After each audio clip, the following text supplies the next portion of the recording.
好，欢迎回来，新闻大白话，来看一下，现在大家很关注的就是现在秦刚换成了王毅，会不会改变了中国大陆的这个外交风格呢？事实上是不会哦，很多的媒体都是这么推测，因为再怎么讲都是习近平的外交政策，所以布林肯在讲说会一如预期的跟这个等于说跟王毅哦，像以前一样、以往一样的良好合作。他说他跟王毅啊认识超过了10年哦，多次见面，所以跟他可以有良好合作，跟以往一样。但是以往我们常常看到他跟王毅两个人一碰到就是有一点这个短兵相接哦。那当然他可能也是觉得说王毅也是比较熟悉一点啦。那再来我们看到国务院的发言人副发言人帕特尔，他讲到说谁担任中国的外长其实是大陆的决定。那美方也会继续跟王毅来接触，也相信继续跟王毅和大陆的官员接触，仍然相信这些沟通的渠道是极为重要的。路透社有提到说引述这个记者的提问因为布林肯稍早之前呢，其实有邀请秦刚访问这个美国首府华盛顿那他说，到时候会不会邀请王毅啊？他是这样问这个帕特尔。帕特尔是讲说，最后还是要由这个大陆这一边来做最后的宣布啦。另外，美国的媒体也讲说，他认为啦，秦刚被任免对于这个中美关系不会产生太大的影响。那为什么呢？因为最主要就是因为他们贯彻的是习近平所定调的一个现在中国大陆的一个外交政策所以不论是谁，只要是熟悉这一个脉络，他能够赶快上手的话，其实方向是不会因为谁来接任外交部长而有所转变的。那我们看美国媒体华尔街日报提到，相信秦刚离开不会影响大陆的总体外交方针也不会带来实际的影响。那这个欧亚集团的一份报告还讲说，其实秦刚失踪1个月对于大陆的外交政策影响根本就不大那也不会为习的声誉带来一些风险。外交事务一直都是由王毅跟其他党的高层来指示来营运着所以感觉上面影响并不深。那可是呢，现在很多的外国学者或是外国媒体这某一个要唱衰比方说外国的媒体一直狂问消失的秦刚，像跳针一样问到毛宁都已经觉得说这到底要问多久，微笑了一下马上又在那边讲说毛宁是不是很开心还被问到发笑是这样子吗？我们来听一下。刚才你说这个新华社的这个相关报道已经就是表达得非常清楚现在的情况就是你说你认为非常清楚，那么对于我们来说还是不太清楚，所以想再问一下这个就是他不是外长这个事情就是为什么你觉得清楚？他清楚在哪里？谢谢。我已经回答过这个问题，新华社已经发布了消息，除此之外我没有更多的信息。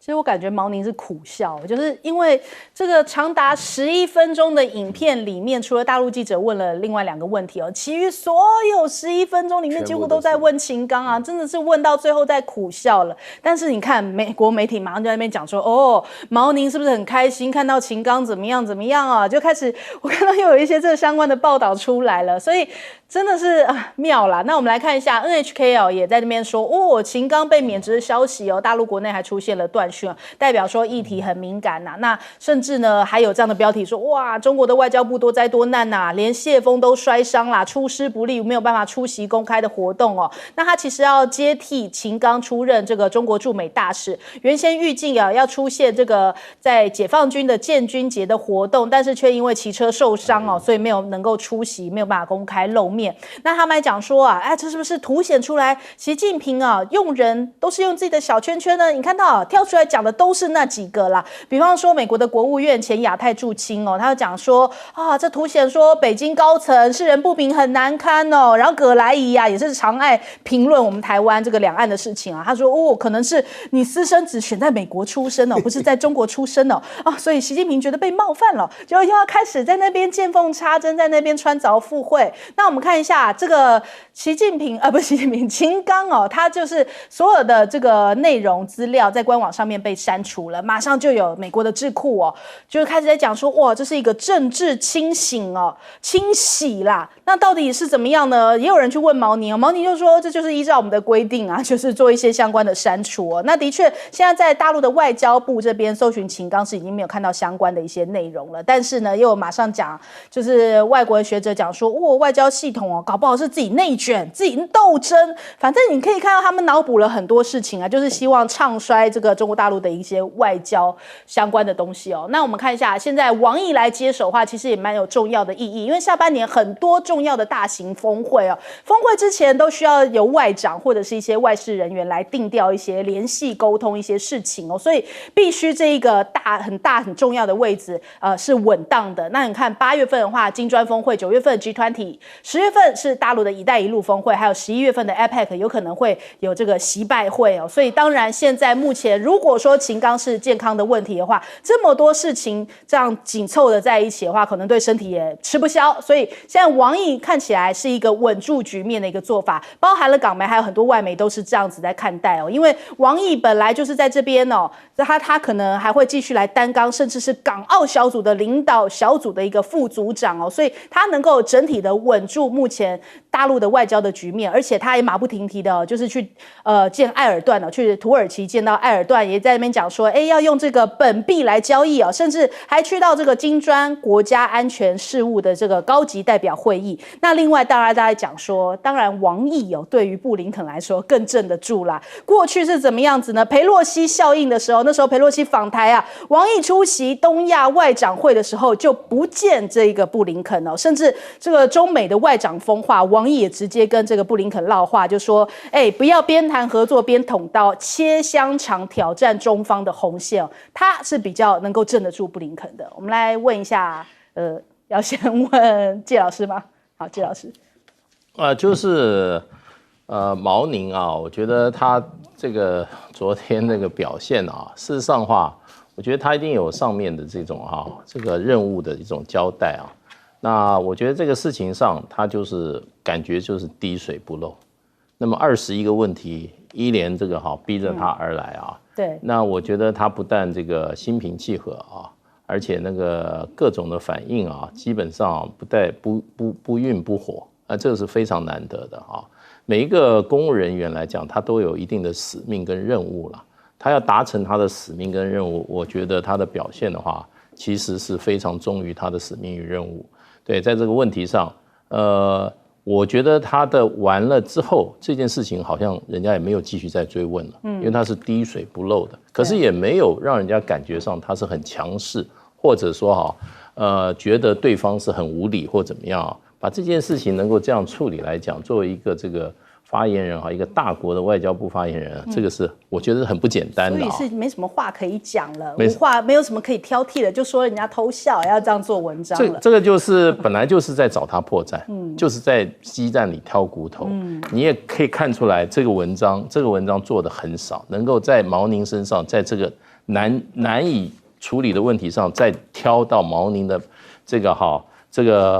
个毛病真的不多，所以这个是一个不简单的事情那我觉得这个罗素他讲的这个什么北京高层世人不明很难看罗素以前老板叫川普，对不对？他是前任，他川普用了一个更重要的人叫John Bolton约翰伯顿做他的国安事务顾问，对不对？然后呢？他们两个不合，对不对？最后川普把他 fire 掉，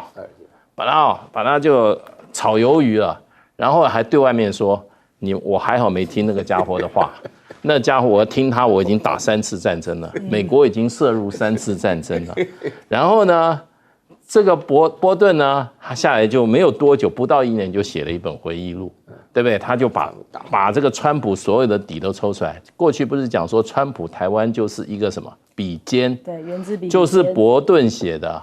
然后你去看他那一篇回忆录，全部都是在骂川普的。那请问一下，美国的总统有世人之名吗？他用的人下来，双方对骂，对不对？那美国在这个美国官场太多了。那我是觉得这个人在搞错了，还是觉得美国的这个政府丢人丢太多了？只要发觉别人有一点点事情，就把美国的事情要套到别的国家，我觉得有一点太勉强了啦。不过就是说，从外交上来讲哈，其实任何一个官员到了一个程度以后啊，他是负责政务的啊，他本人跟政策他本人就有政策色彩，你知道这个政策色彩跟他本人是分不开的。那王毅，我觉得为什么大陆会让他来继续接这个外长官？我觉得很重要，向外界传递一个讯息，就是说不会因为人事的更变，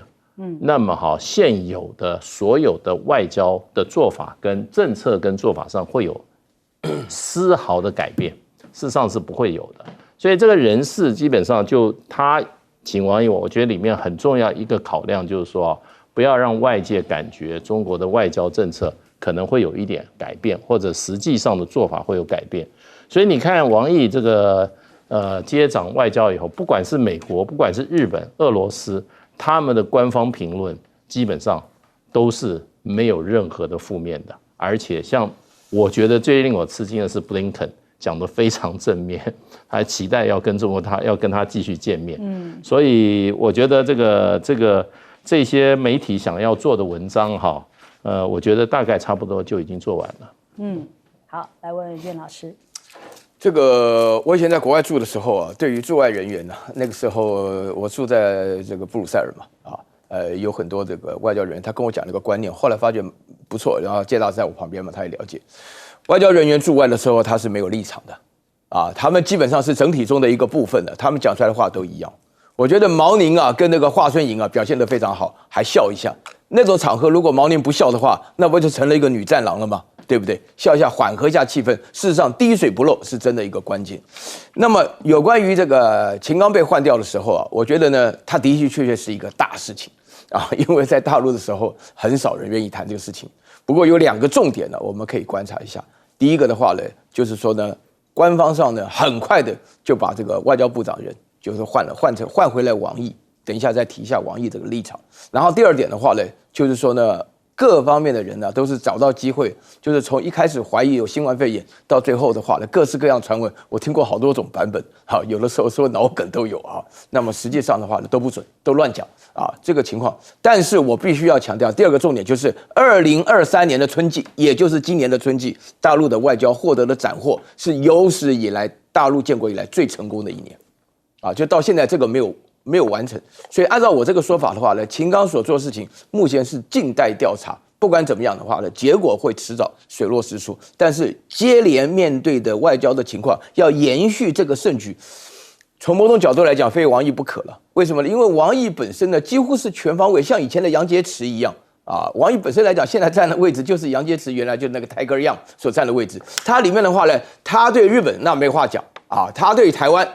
这个也没有话讲，然后对于美国然后对于的话呢，整个中国的外交，然后2023年又是一个非常重要的一年，所以王毅出来的时候呢，把整个大局稳定住以后呢，没有人会不知道应该做什么。我甚至于觉得说，大陆的外交系统之好之强所做出来的每一件事情因为从驻法的卢沙野开始，一直到这个所有的驻韩的这个大使，一直到现在这个王毅重新恢复，然后到谢峰当驻美大使，他们整体来讲是构成一个非常坚强的板块。请大家不要用个人的思维来看待大陆的外交官，美国也一样所以你在这边的话，你可以看得非常清楚，分成2块。有官方地位的人就说目前这个情况很稳定，可以继续发展。另外没有像什么葛莱仪像罗素这些人没有任何官方地位，就想尽办法做一些八卦文章。实际上的话呢，这是一个很好的机会来观察国际关系。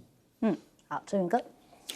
大陆的外交决策是一个很有层次的团队在运作，外交部长只是其中一个要员，但不是拍板定案的人。他上面有中共中央政治局，下来有中央外事委员会，就是主任就是王毅先担的角色，底下来又有什么对港澳小组对台小组组合成一个团队。所以外交部长的更换并不表示外交政策会有什么重大的改变。当然呢，因为每一个外交部长的作风不一样，所以执行的方式跟执行的效果大概都会有所不同。但不可否认王毅是中共外交系统在最近几年来培养出来的强将那他身负重任，他现在又是对台工作小组的成员之一啊，这个外事的这个负责人啊。那现在回过来接这个外交部长，对他来讲是官位降了一级啊。他本来升上去的，那兼任一级。因为今年比较特殊嘛，哈，今年9月份有金砖峰会啊，然后到了9月份集团体，8月份金砖峰会，10月份一带一路峰会，11月份又 APEC 峰会，而且 APEC 的重点，因为什么？这个是经过多年以后，习近平要踏上美国的领土，到旧金山去开这个会议，跟拜登2个人的互动，一定是今年国际外交上的大事。对，所以的安排过程里面。王毅是老将，有经验嘛，所以由他来回国担纲是很重要，稳定这些事情的一个重要的关键。那有人呐，这个媒体上啊，总是喜欢做文章嘛，啊，如果你王毅那个秦刚生病，生什么病啊，在什么医院啊？那以这个欧美跟台湾媒体习惯，那跑去访问主治医师啊，该怎么治疗，或者媒体要写一大堆。那如果不是健康因素呢？那到底什么因素呢？有没有什么八卦新闻可以采取啦？啊，会不会像某民进党人士啊，这个生小孩在哪里呀？或者是上了哪几个摩天轮啊？他做文章。那正如这个介大使讲，这个毛宁就冷淡的、很笑的，以他冷面笑脸的方式去应付哈，所以他一下也做不了文章，他整天抄那个小报消息。不让我很意外的哈。CSIS 中国中心主任葛莱伊怎么跟那小报一样啊？你说，哎呦，秦刚有私生子在美国，那更容易拿出证据啊，又不在中国大陆，对不对？哈那这个我们这个罗素啊先生啊，他什么用人是小圈圈，中国大陆在外交系统用人真的小圈圈啊，他一定用专业的大使啊。不像美国大圈圈，你只要捐款给总统够，你就可以当驻美联合国大使。那你只要有皇亲国戚，你就可以当驻英大使。哇，他们圈圈可大哦。那这个好坏我们很难去评论呐，就美国人自己去了解一下。他们连拜登选个副总统现在全美国民主党人最害怕的是说，拜登哪一天不能逝世，由贺锦丽当总统啊，会把大家吓得心肝都废掉了。哇，这个用人的圈圈可真大，让我们真羡慕啊！哈，好，我们先休息一下，广州忙回来。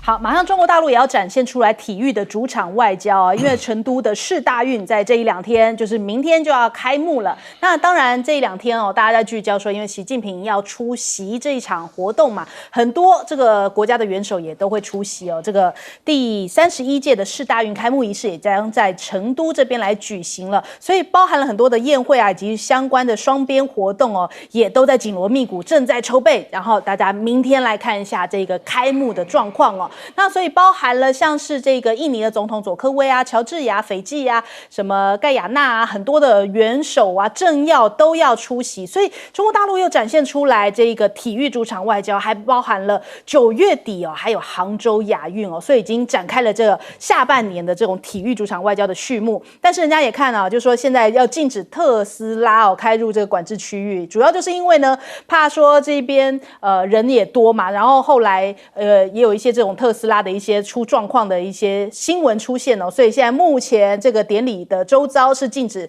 特斯拉行驶的。那另外我们来看一下金砖脱离美元，现在王毅就是要加强跟全球南方的国家合作，然后他说中国大陆是全球南方的当然成员然后永远也是在开发中国家的大家庭当中的一员，也希望跟这些新兴的市场国家还有开发中的国家一起共创这些人类命运共同体的这样的一个概念。那还有跟到这个南非的这个总统来通话，支持下个月的金砖峰会的举行那他这边讲到金砖峰会呢，南非年那是2023，因为这个主办国嘛，所以8月份现在要举行了这个金砖国家领导人的会晤。中国跟南非呢是同志加兄弟的关系不论现在国际上面怎么样的变化，都会坚定的跟南非站在一块儿。所以现在大家讨论最最多的就是金砖国家是不是人民币可以取代美元啦？这次的金砖国家峰会有69位的领导人将要出席峰会所以看起来金砖已经变成了一个关键的平台了。亚洲、非洲、拉丁美洲、中东都在出现一个新的力量中心显示出当前正在发生一些重大的变革。那现在决定的就是未来世界的秩序会是谁呢？是人民币来主导还是美元来主导？可能慢慢已经开始出现这个转变的脚步是非常的快的。美国的外交政策就讲说现在美国对于这个制裁的热爱恐怕会使得美国走向了衰败。还不止如此现在拜登头痛的除了美元问题之外，还有共和党来势汹汹，现在麦卡锡还要发起弹劾总统就说这个拜登父子是不是跟中国的企业往来，还收受了500万美元的贿赂，说有疑似贪腐的问题，在担任副总统的期间是不是有收贿，要发起弹劾调查。这首先我们来问一下介老师。那个成都4大运我正好有幸，我大概5月的时候去了成都一趟那个时候就看到成都就在积极准备中，积极筹备。那他这个很多这种建设反正大陆每个地方都是在积极建设。那所以我到成都我就觉得哇，这个城市规模真的很大，而且生活很安逸生活很安逸。然后那个地方整个感觉是非常现代化。然后我在它的郊区看到它很多修那个脚踏车道，你知道？那脚踏车道我就问那个当地的朋友，我说：“你们这脚踏车道，这个现在修的怎么修那么漂亮？它脚踏车道是高架的它过马路这2个公园之间这个公园到那个之间，脚踏车道是从这个高架路方面从那个过去的，所以它那个我倒觉得哇，真的很有趣然后我说你们脚踏车道一共最近修了多长？算了一下说120几公里。我2天说你成都有这么大，120几公里所以大陆我想就是说硬体建设真的是然后四川本身的这个文化非常丰富，而且四川人给人家感觉就是说，四川人每次碰到我们就是说我们四川人不排外。就是对任何人都是很欢迎的，他那个整个的社会的氛围是很好，所以我那时候看他们就是个成都大，没想到这么快就开幕了。对，那这也是我觉得就是中国大陆在目前它因应整个国际社会的这个挑战，尤其是美国结合它盟邦对中国大陆挑战那么中国大陆的很多就是说怎么样？在国际活动上采取积极的参与或者争取的一个过，所以你刚刚看这个世界，这个是4大运是世界级的，对，那中国大陆争取了，同样一个这个亚运会中国大陆争取主办，那你记不记得2年前还有奥运的冬运，对，也是在北京，所以冬奥，所以就变成就是说大陆基本上积极跟世界各个重要活动接轨，然后呢扮演重要角色，这是整个他对外政策的一个部分，也就是习近平在讲的是中国的对外开放还有改革开放是步伐是不改的，这其实都是其中的一环。那这种展现的倒不是说真正，而是一种软实力。那我想这种活动办下去，不但就是说国际社会对他的影响增加，他对国际社会的了解也会互相增加所以就变成这个，当然插曲就是讲到这个特斯拉不能够使进这些比较管制区域。我知道为什么原因，因为什么现在汽车它大部分都是有自动驾驶的装置，自动驾驶靠什么？靠它车上的这些镜头。我们现在一般比较先进车，它都好几个镜头，前面有2个这个电脑镜头侧边还有。那这个镜头就变成它其实是不断的可以把周遭的环境它给它侦测出来。所以就是说一开始就有人说怀疑，就是说特斯拉本身的这种镜头很可能也是一个情收的一个工具。那因为特斯拉是美国的公司所以就是说从安全的角度就发觉特斯拉的任何一个特斯拉的车子上面这种所谓的这种摄像机的功能可能都有可能被美国这个动手脚变成替美国情收的。所以现在不只是这个成都4大运的管制区域特斯拉不能进，还有一些事情重要事件重要区域的时候，特斯拉也是不能进去的。好，来问一下郑源哥。有关于金砖国家组织在中国跟其他几个国家主导之下，逐渐成为一个国际性的经济金融的组织，所以陆陆续续有很多人想要提早来加入。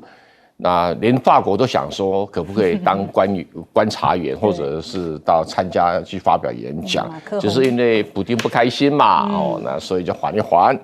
那为什么这么加入这样的一个国际经济组？当然有人提到说，是不是有这个去美元化的一个银行金融机构会慢慢形成？的确，金砖国家组织底下有个银行叫新开发银行，那么目前的行长是以前的巴西的前总统在担任。这个当然是有高度的想象力，可是你看到这件事情中国的官员谈到去美元化都很谨慎。谈到人民币取代美元的很谨慎，反正外面的民间经济学家、其他外国的政要有不断的谈，但中国在这方面从来没有松过口就是说随着事态慢慢去发展，因为人民币要取代美元也短期内还要花一点功夫不是那么容易。原因在哪里？因为我们想象中美元好像说我就开始用美元就好，其实不是，它是个体系。这个体系是由美元加上美国银行加上美国政府公债三合结合在一起在运作的比如说中国大陆人民银行，它手上有将近9000亿的美国政府公债，那这个美国政府公债事实上是放在美国银行账上的所以你可以知道说这是一个体系在运作那因为美元的利息是来自于美国政府公债的利息所以这样一个。对中国大陆的目前的银行体系规模还没那么大，你大概全世界每个地方都看得到美国银行，可是你不太可能在很多国家可以看到中国大陆开设的银行在那边设分支点，所以中国大陆对这些相当的谨慎，慢慢来，不急不急包括说俄罗斯现在不太用美元，可是俄罗斯的这个整个城市里面也很少看到中国的银行那如果没有很多中国银行，人民币的运作本身就会有它的短板在那一边，所以等于是，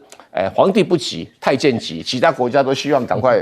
能够取代美元，可是人民币很谨慎，我觉得谨慎的政策是对的美国总统大选时间越来越近那共和党、民主党两边的斗争好像有点的杀红眼而且那是无厘头第一个就是说，麦卡锡要指控这个总统收钱这个要很具体的证据不过在美国好像不需要就嘴巴讲一讲喊一喊那就开始调查等等包括这个最近的发生的是说，美国共和党议员集体反对俄亥俄州的福特汽车去跟宁德时代合作，因为俄亥俄州是摇摆州如果这个政绩变成拜登的，他们那个票被拿走了，所以他们心里想说，等到我川普当选了以后，我们再来干。所以美国已经政治已经影响到这个基本的经济发展了，很可惜美国怎么走到这种地步好，岳老师。这个我3天前刚从成都回来所以呢，我可以感受到那个，我可以感受到那个世大运的那种感觉。我跟你讲到什么程度就是家家户户每一个人，成都有2300多万人呢，就是每一家都发一个礼盒。发个礼盒，里面的话教你怎么讲英文发个袋子什么的，这些我个人感觉到，还包含杭州的这个亚运也是一样情况，他们都已经拖了2年了都拖了时间非常长了，就现在办这种事情，我觉得大陆本身来讲是这个深耕所有的体育外交也好包含金砖国家也好，它基本上的话呢，也注定大陆本身目前是一个短空长多的一个情况。为什么呢？因为目前为止要拉拢这些实际上就是苦美久矣的这些国家那大部分都是这个南方国家，所以说王毅会讲那句话就是强调这个全球南方。这个南方原来我们在学开发中国家政策的时候有个观念，就是说是经济比较不发达的国家就叫南方，北方大部分都是经济比较发达。那么这一些国家呢，他们基本上这一次的话呢，金砖国家在南非举办，南非的总统拉了非洲盟邦我们只知道欧盟，不知道有个非盟55国通通来参加这个金砖会议。那么这个的话呢，对大陆的形象、外交形象做了非常非常大的帮助，而同时的话呢，也足以说明，就是说是这个全球南方将来就是说有一个带头的人或是国家，大概就是中国。只是说目前为止，他们这些国家发展比较差劲比较不如这个北方国家，尤其是欧洲美国这些国家，所以说呢，要花一段时间来另外的话呢，我稍微提一下，美国本身呢，这个众院里头这个麦卡锡的，他根本就是选了10几次才选上了这个议长以后呢，现在居然呢你看那样子，我说句良心话，他本身来讲就不是一个很专业的一个政客了啊。那基本上的话呢，他就是找麻烦，但是他说明了一件事情，美国现在对内是一点办法都没有，对外什么布林肯啊、耶伦啊、什么凯瑞啊什么的讲对中国讲的话，通通回到国内都不算数。只要说你对中国软弱5个字，就足以证明你可以判死刑。现在的话呢，要弹劾拜登总统的父子，拜登的儿子还用弹劾吗？光是看照片就让人印象非常不好了。拜登本身的话呢，我不晓得他是怎么样应对啊。对不对？所以在这种情况下，美国现在的内斗到这种情况，大家都看不出来美国的厉害啊！美国。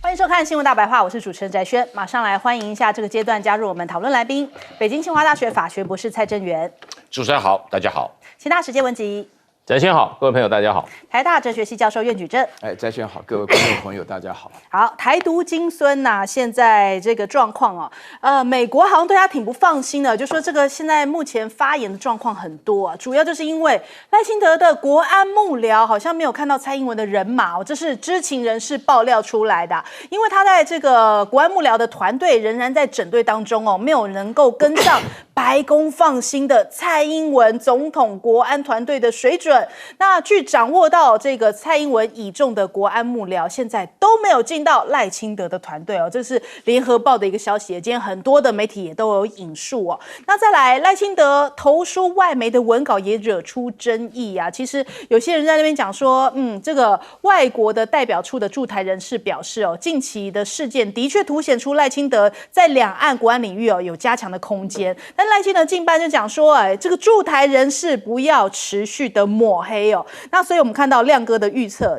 因为赖清德815要去过境美国嘛，这会不会使得我们的围台军演又要再度上演了呢？亮哥说，有可能解放军会逼近24海里哦，不只是越过中线哦，而且这个解放军的军演一定会比起蔡英文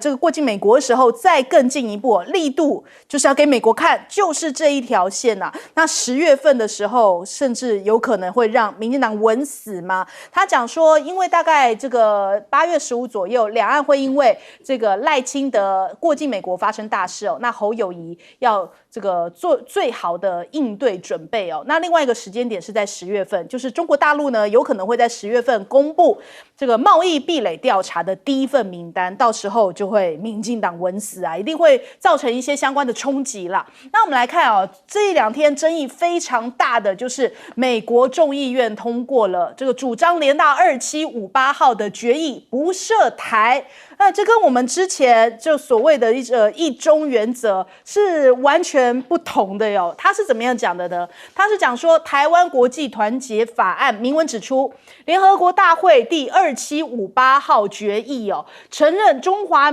人民共和国代表中国在联合国唯一合法代表。该决议没有处理台湾以及人民在联合国或是相关组织代表权议题哦，那也没有对于中华人民共和国和台湾的关系表示这个就没有这个采取立场，也没有包含这个任何关于台湾主权的声明。那其实这个事情呢，就是我们可以进一步解读，就是以前呢，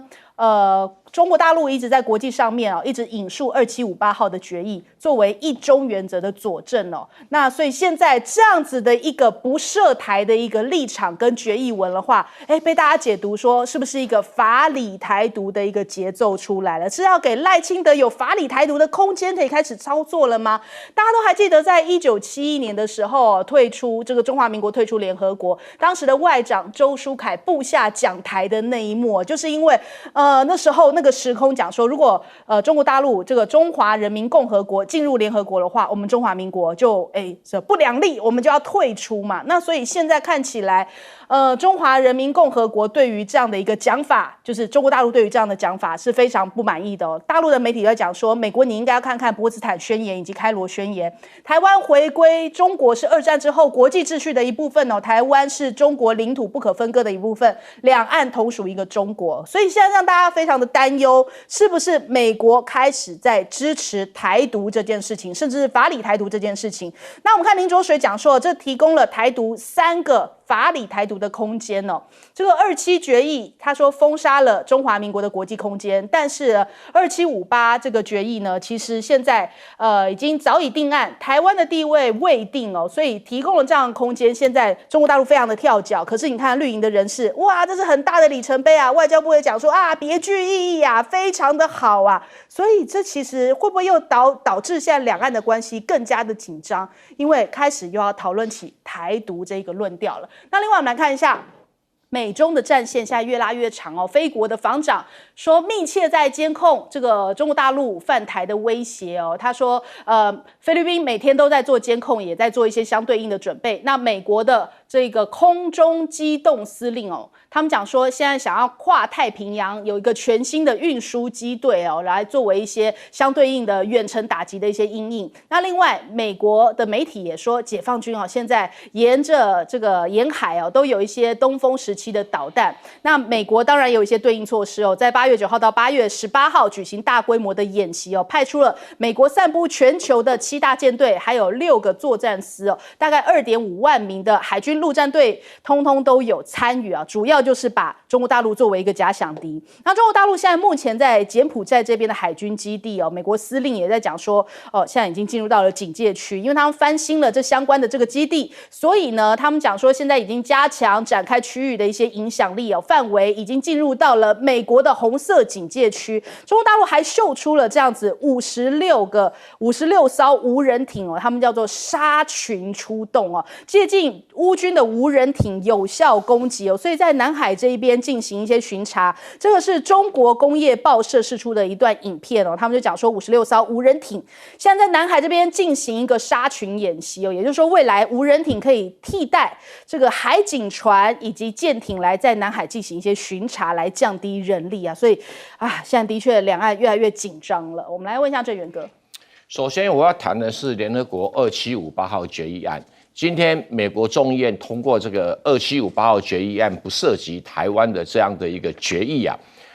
很多的台独人士当然很兴奋，因为这个主张是早就有很多台独人士提出来的，而且经由美国的台独人士递给美国的众议员来通过的。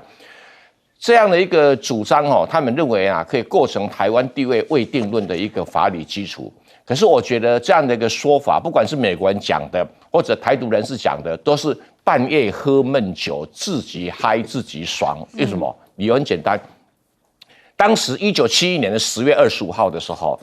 ，2758号决议案的草案提出来的时候，有2个国家先后提出修正文。那我们都知道，修正案表决是先于议案本身。对。那谁提出2个修正案呢？第一个修正案是美国提出来的双重代表权的一个修正案，双重代表权就是2个中国的议案，还有另外一个沙地阿拉伯提出来的一中一台的决议案。这2个修正案呢，先于这个2758号决议案呢进行表决，结果美国所提的双重代表权的2个中国的一个议案呢，修正案呢被否决了。然后沙地阿拉伯所提的一中一台的这个决议案呢，很抱歉被压倒性的多数给否决了。所以他们说联合国没有处理台湾的法律地位问题，错了，是沙地阿拉伯提出来被否决了，也就是说，很确定了台湾不是一个主权的实体，不被联合国所接受。那今天呢，这个美国的众议院相信台独人士所提出来这个说法，只就后半段的表决提出来讲，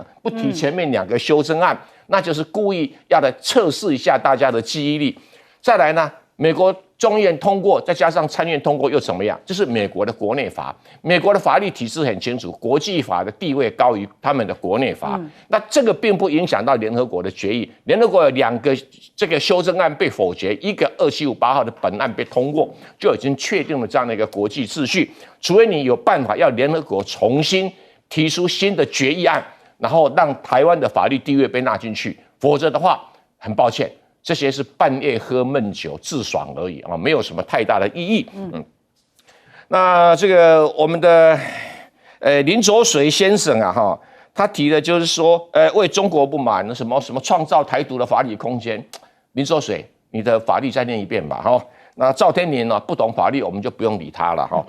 至于这个美国说要派出7大舰队、6大作战区，有25000名军队，我怎么算都不止2万的，7个航空母舰战斗群不止25000名啊，没关系，再多一点。我这一辈子从来没有看过7个航空母舰一起做演习的，那让我们看一次表现一下，看能不能把解放军给吓回去。可是问题，如果7个作战群没有办法把解放军吓回去，那被吓的可能是台湾日本、菲律宾跟美国自己这个要先讲清楚一点那对于这个菲律宾的国防部长，他当然讲，我不讲菲律宾有什么能力监控中国犯台的威胁。我往菲律宾，你要不要担心一下？台湾有事，菲律宾跟着有事这个比较实际啦好，我们来问一下介老师。对，其实就是说，这个278决议基本上这个虽然他的决议文里面没有用到台湾这个字啦，这就是台独他们一直在做文章的不过话说回来，这是历史性的决议那你现在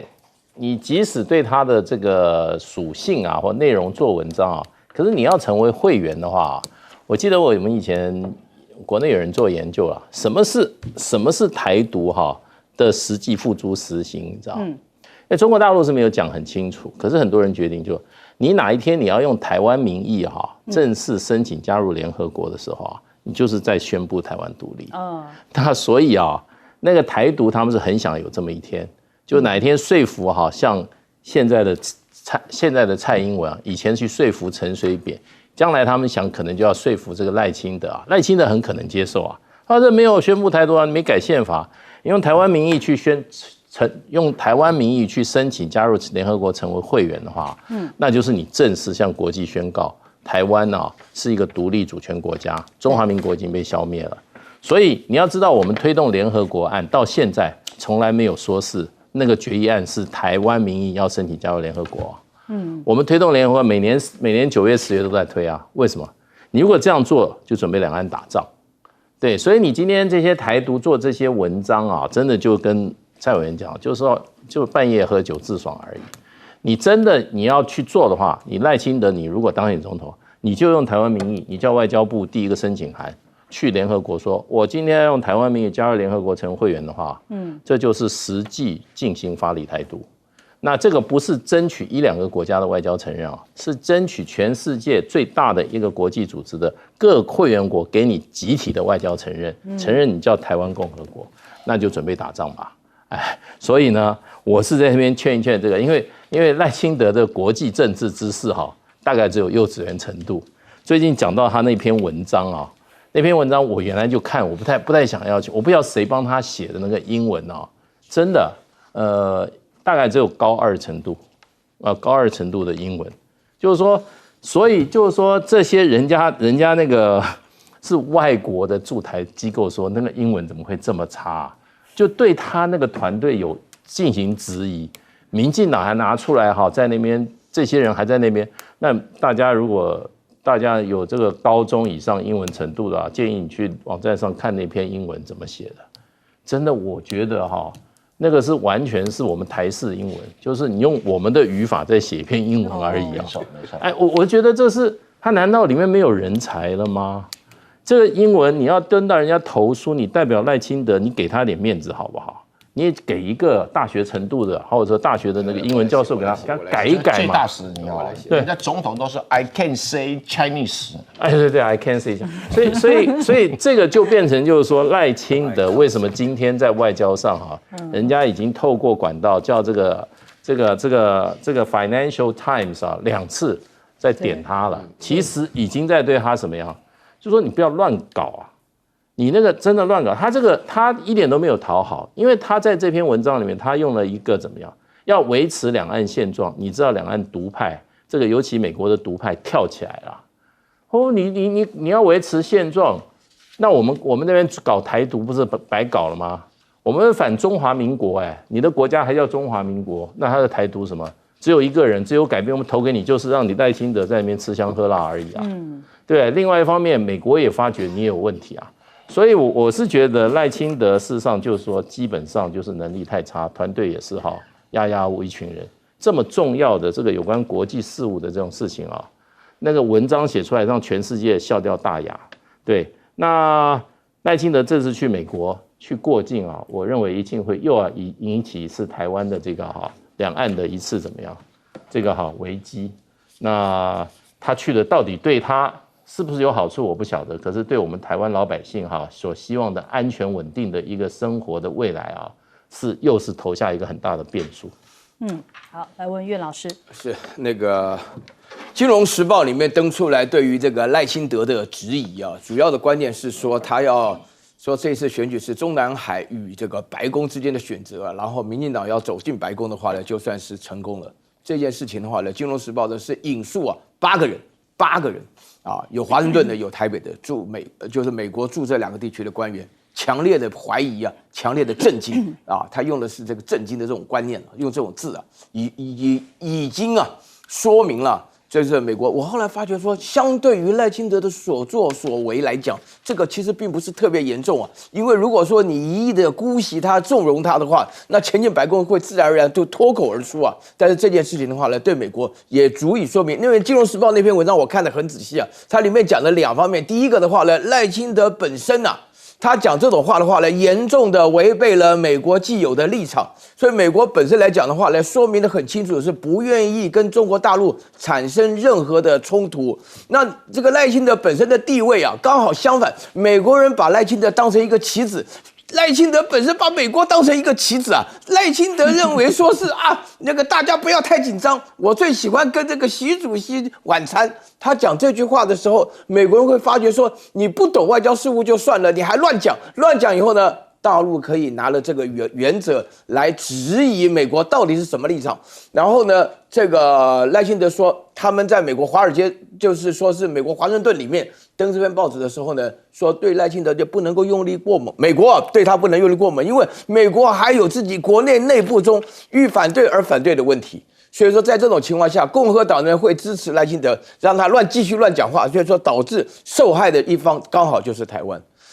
讲到台湾受害的话呢，哇，那2758的事情我要稍微讲一下。1971年的10月25号那一天，我记得非常清楚，是我生命中的里程碑。我那一天11岁，从那一天开始，我后来过了20年后，我看懂英文，我今天再把这个决议文拿出来看以后，没有提到台湾，没有提到中华民国，甚至于里面对于我们的伟大的先总统蒋公采取了极其侮辱的字眼，我都不忍心说出来。从那篇报道出来，从周书凯一离开联大会场之后，我家所有的朋友通通说只有到美国去，没办法。